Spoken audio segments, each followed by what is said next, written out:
Morning everyone, আশা করি তোমরা সবাই খুব ভালো আছো। আমি ঝুমা, আমার চ্যানেল ঝুমা লাইভ ইনসাইটস চ্যানেলে তোমাদের সবাইকে ওয়েলকাম। আশা করি তোমরা সবাই ভালো আছো আর আমরাও খুব ভালো আছি। তো এখন আমি সকালে চাটা খেয়ে নিলাম। চায়ের আমাদের একটু বেশি বাড়াবাড়ি, চায়ে 2-3 রকম বিস্কুট আমার ছেলে বা হাজব্যান্ডের ওদের লাগে। আমি অবশ্য একটা বিস্কুট দিয়ে খেয়ে নিই। তো এরপর রান্নাও চাপিয়ে দিয়েছে তাড়াহুড়ো করে, কারণ ওই যে বলেছে আমার সকাল সকাল একটু রান্নাটা করে নিতে হয়, যেহেতু খেয়ে বেরোবে। তা আর এদিকে বাকি কাজগুলো আস্তে আস্তে রান্না করতে করতেই গুছিয়ে নিচ্ছি। তো তোমরা যে যেখান থেকে আমাকে দেখছো, তোমাদের যেটুকু সময়, মূল্যবান সময় আমাকে দিচ্ছ, তার জন্য তোমাদেরকে অসংখ্য ধন্যবাদ।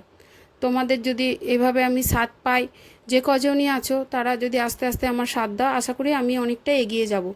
তো শাড়ি পরে দেখলে আমাকে, যেহেতু আমি রিলস বানাচ্ছিলাম তখন ওইভাবে করে নিয়েছিলাম, আর আমি দেখালাম ওই ঘরটা আমার ওষুধ আমার বড় হাজব্যান্ডের যেহেতু মেডিসিন নিয়ে কাজ, সব ঘাটের উপরে কীরকম ছড়িয়ে রেখেছিল। আর আমি এখন একটা মাছের ঝোল বানাবো করে মশলাটা বেটে নিচ্ছি, কারণ আমি মশলাটা না বেটেই বেশি পছন্দ করি, শিলনোড়ায়। মিক্সিতে আমার অতটা পছন্দ হয় না, কারণ কি মসলিনটা অতটা সুন্দর হয় না। তো আর এই ঝোলটা বানানো আমি আমার শাশুড়ি মায়ের কাছে শিখেছিলাম। সামান্য একটু জিরে বাটা আর একটু আদা বাটা দিয়ে উনি এত সুন্দর ঝোল বানাতেন যে খুব অমৃত লাগতো। আমি তো প্রথম প্রথম ভাবতাম এইটুকু দিয়ে কি করে ঝোলটা ভালো হবে, তো দেখতাম বাহ, দারুণ খেতে। তো তো সেইভাবেই আমি ঝোলটা বানাই, কিন্তু আমি এখানে উনি কিছু দিতেন না, আমি এখানে আলু পটলও দিয়েছি। আর আলু পটলটা একটু ভাপিয়ে নিয়েছি, কারণ তেলটা কম লাগবে। আমি বেশি তেল খেতে পাই না বা মশলা টশলা খেতে পাই না, আমার শারীরিক অসুস্থতার জন্য।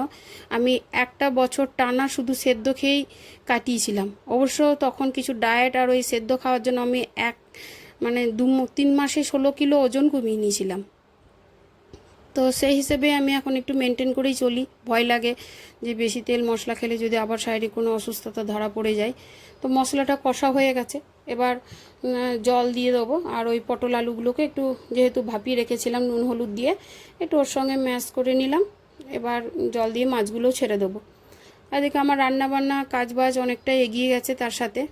তো তোমরা যে আমার চ্যানেলটাকে এখনও সাবস্ক্রাইব করোনি, তোমরা একটু প্লিজ সাবস্ক্রাইব করে দিও, আর লাইক করো, শেয়ার করো। হ্যাঁ, তা আমি তোমাদের কমেন্টে আশায় বসে থাকবো। তোমরা প্লিজ আমাকে কমেন্ট করো। তোমাদের কমেন্টগুলো পড়লে অন্তত বুঝতে পারবো আমার কজন বন্ধু হয়েছে, কজন আমাকে ফলো করছে।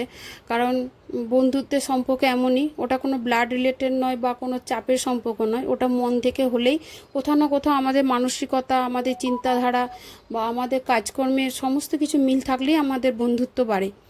তো বন্ধুত্ব হৃদয় থেকে হয়, কোনো রক্তের সম্পর্ক থেকে বন্ধুত্ব তো নয়, হৃদয় থেকে সম্পর্কটাই বেস্ট হয়।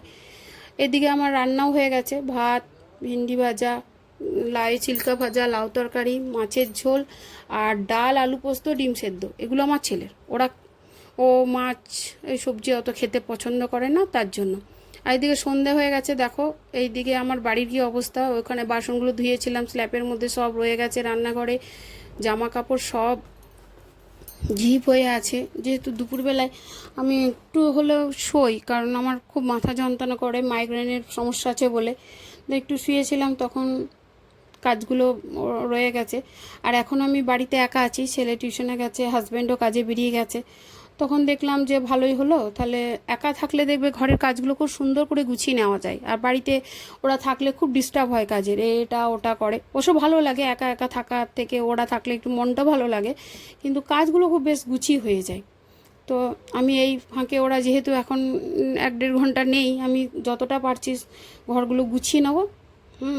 আমার ঘর কিন্তু দুবেলায় প্রচণ্ড হারে গুছাতে হয়, নোংরা হয়ে যায়। ও ছেলে বড় হয়ে গেছে, কিন্তু নোংরা করতে ছাড়ে না। মানে নোংরা বলতে এখানে এটা ফেলে দিল, এটা এইভাবে এইভাবে রেখে দিল। সেগুলো আমাকে একটু, ঘরটা ছোট যেহেতু, একটু গুছিয়ে রাখতে হয়। আমার ঘরটা খুব একটু বড় তো নয়, ছোট, তাই আমাকে একটু গুছিয়ে টুছিয়ে রেখে নিই। তো এইভাবে আমি জামা প্যান্টগুলো গুছিয়ে যে যার ওয়ার্ড্রপে ভরে রেখে দেবো। আর বিছানাটাও যেহেতু দুপুরে শুয়েছিলাম, একটু গুছিয়ে নিচ্ছি। আর তোমারও বাড়ির কে বেশি নোংরা করে বা কেমন হয় আমাকে একটু জানাবে। আশা করি সবারই ছেলে মেয়েরা একটু হয়, আমার ছেলে দুষ্টুও নয় কিন্তু তাও হয়। আর এদিকে আমার বেলকুনিটা তোমাদেরকে একটু দেখালাম, দিনেই দেখেছো, রাতে কোনো দিন দেখোনি। এই লেখাটা আমার ছেলে অনেক শখ করে ও লিখিয়েছে, ওর খুব পছন্দ। তো এই যে আমার এখানের বেলকুনি রাতের ভিউ। এই আর এই যে এটা আমার একটা রাবার প্ল্যান্ট। আমার বেশি গাছ নেই কিন্তু খুব অল্পই গাছ আছে আমার ভেতরে, বাড়ির ভেতরে, কিন্তু যেগুলো আছে আমার সব খুব মনের মতো। এগুলো আমার ইনডোর প্ল্যান্ট, টিভি ক্যাবিনেটের কাছেই থাকে, খুব ভালো লাগে। আমি এগুলো আমার থেকে আমার ছেলেই বেশি এগুলো যত্ন করে, ওর খুব ইচ্ছা। আর দেখো এটা ছোলা ভেজেছি সন্ধ্যেবেলা একটু টিফিনের জন্য। এটা দিয়ে মুড়ি মেখেও খেতে ভালো লাগে, আবার শুধুও ভালো লাগে। একটু সেদ্ধ করে নুন হলুদ দিয়ে এটাকে মেখে নিয়েছি। আমার তো খুব পছন্দের, আর সবাই খায় আমার বাড়ি। এদিকে আমার রাতের ডিনারও কমপ্লিট হয়ে গেছে, রান্না করার, ডিনারের রেডি সব কিছু। তো আজকের মতো এইটুকুই, বেশি আর কিছু না। পরে দেখা হবে, আবার নেক্সট ব্লগে দেখা হবে তোমাদের সাথে। তোমরা ভালো থেকো, সুস্থ থেকে, এটাই কামনা করি। আর